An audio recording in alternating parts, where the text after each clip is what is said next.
खबरें सिर्फ खबरें न रहें, इनकी तह तक जाएंगे हम। सवाल हो तालीम का या बात हो आपके अधिकारों की, आपके हक की आवाज उठाएंगे हम।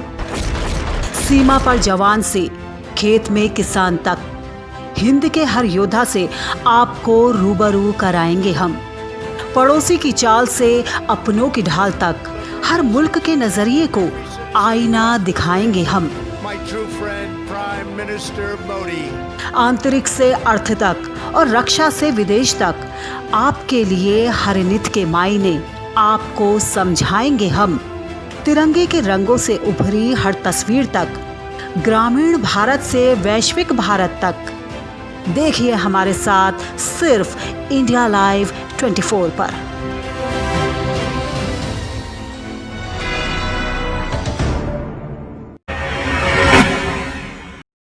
नमस्कार, इंडिया लाइव 24 देख रहे हैं आप। मैं हूं श्वेता परमार। बढ़ते हैं अगली खबर की ओर।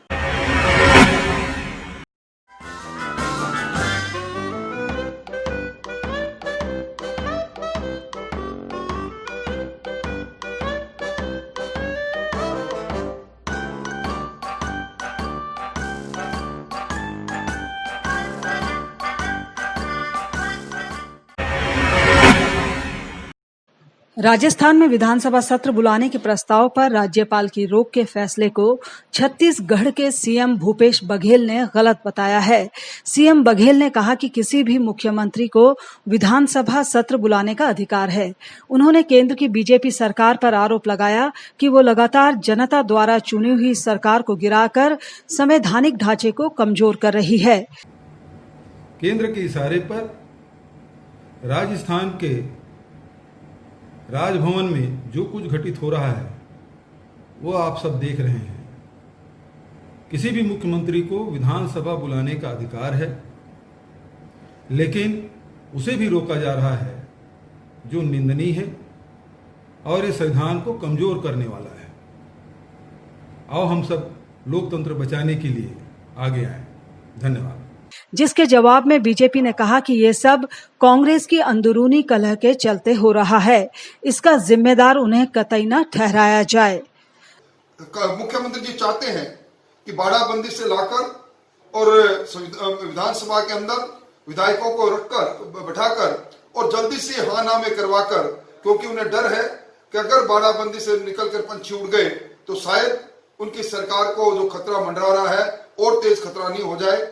आपको बता दें कि हाल ही में राजस्थान के सीएम अशोक गहलोत ने विधानसभा सत्र बुलाए जाने के लिए राजस्थान के राज्यपाल को प्रस्ताव भेजा था, लेकिन राज्यपाल ने कोरोना संक्रमण का हवाला देकर विधानसभा सत्र नहीं बुलाने का फैसला लिया था, जिसके बाद सीएम अशोक गहलोत ने अपने विधायकों के साथ राजभवन का घेराव किया था। इंडिया लाइव 24 के लिए रायपुर से प्रदीप खातरकर की रिपोर्ट। हरियाणा की खट्टर सरकार के special publicity chairman Rocky Mittal ने एक बैठक आयोजित की। इंद्री के रेस्ट हाउस में हुई आओ चले मनोहर संघ अभियान के तहत हुई इस बैठक में अलग अलग गांवों से आए युवाओं ने हिस्सा लिया। चेयरमैन रॉकी मित्तल ने बताया कि इस अभियान का मकसद युवाओं को बड़ी तादाद में अपने साथ जोड़ना है। उन्होंने कहा कि प्रदेश की कल्याणकारी योजनाओं की जानकारी आम आदमी तक पहुंचाने के लिए भी इस अभियान की शुरुआत की गई है। इस दौरान उन्होंने मनोहर सरकार के कामों का भी खूब बखान किया। विषय था आओ चले मनोहर संघ, ताकि सोशल मीडिया के ऊपर हमारे हरियाणा के अंदर इतना एक्टिव किया जाए हमारे युवाओं को कि कोई भी हमारी खबर आती है या सीएम साहब की कोई स्पीच आती है या विधानसभा में कोई बहस आती है तो वन टाइम में करोड़ों लोगों तक पहुंचे। इंडिया लाइव 24 के लिए इंद्री से अमित कुमार की रिपोर्ट। एटा के अलीगंज थाने में अखिल सीमेंट एजेंसी की ओर से कोरोना बचाव के लिए पुलिस कर्मियों को फेस शील्ड बांटी गई, जिसमें उपस्थित विधायक सतपाल सिंह राठौर अलीगंज मौजूद रहे।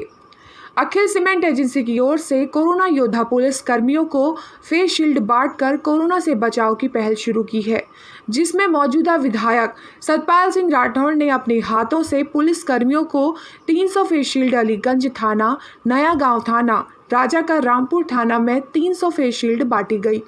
अच्छी बात है। हमारे जो है अनिल गुप्ता जी हैं, इनकी अखिल सीमेंट एजेंसी के नाम से सीमेंट की कारोबार है, उन्हीं के द्वारा 300 सीट जो है इन सीओ साहब को उपलब्ध कराएंगे।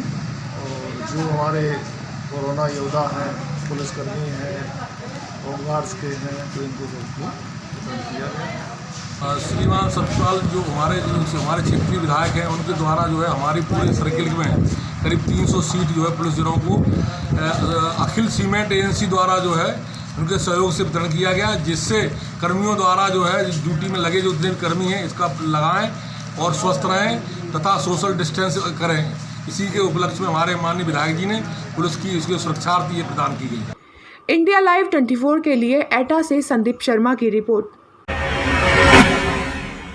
पटना में डोम विकास समिति के बैनर तले धूम जाति और डोम समाज के लोगों ने सरकार पर वादा खिलाफी का आरोप लगाया। धूम जाति के लोगों का आरोप है कि उन्हें रोजगार और राशन तो दूर, अभी तक राशन कार्ड तक नहीं मिला है, यहां तक कि वो मूलभूत सुविधाओं से भी वंचित हैं।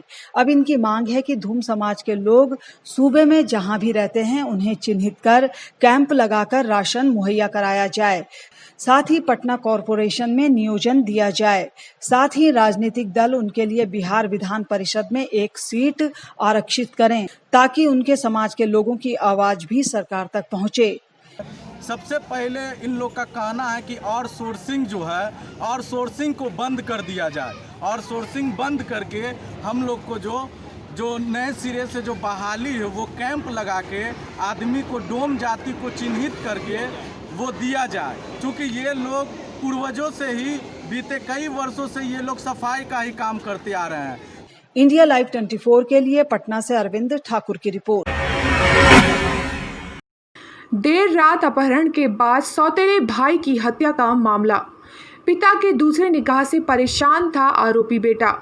पहली मां को तड़पता देख सौतेले भाई की करी थी हत्या। दोस्त के साथ मिलकर देर रात चाकू से गोद कर की थी सौतेले भाई की हत्या।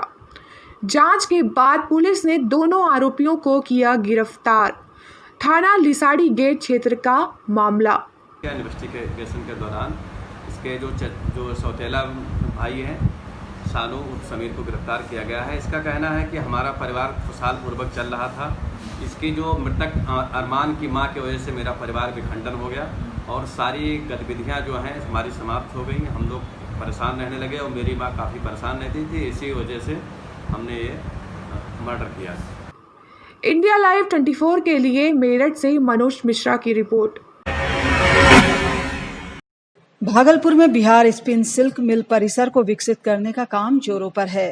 पहले फेज का काम पूरा हो गया है, मशीनें भी मंगा ली गई हैं। 1.5 से 2 महीनों में यहां काम शुरू हो जाएगा, जिसमें अभी तत्काल 1000 लोगों को रोजगार मिलने की संभावना है। सिल्क सिटी पूरी तरह से विकसित हो जाने के बाद करीब 25,000 लोगों को रोजगार मिलेगा। हम लोग ये सिल्क सिटी डेवलपमेंट का काम कर रहे हैं। इसमें कंप्लीट टेक्सटाइल इंडस्ट्री डेवलप होने जा रही है, जिसमें जो है सिल्क का, खादी का, आपका हैंडीक्राफ्ट आइटम टोटल इसमें रहेंगे। ठीक है, अभी इनिशियल फेज़ में जो हमारा फेज़ 1 का काम था वो ऑलमोस्ट कंप्लीट हो गया है और इसमें अभी फर्स्ट फेज़ में जो काम आएगा इसमें तकरीबन जो है 1000 लोगों को उम्मीद करते हैं। 1000 बुनकर प्लस जो सिलाई से जुड़े हुए लोग हैं उन लोगों को रोजगार मिलेगा। इंडिया लाइव 24 के लिए भागलपुर से श्यामानंद सिंह की रिपोर्ट। आज की बुलेटिन में इतना ही। अपना विशेष ख्याल रखिए और देखते रहिए इंडिया लाइव 24। खबरों की भीड़ में छूट न जाए खास खबर। सियासत के रंगों में आपकी आवाज रहे बुलंद। देश दुनिया में फैली मंदी की आहट का डर, कोरोना से हारती जिंदगी और घुटनों पर सुपर पावर। अतीत को संजोकर नया इतिहास लिखने की मुश्किल डगर। प्राचीन भारत से न्यू इंडिया तक का सफर देखिए सिर्फ इंडिया लाइव 24 पर।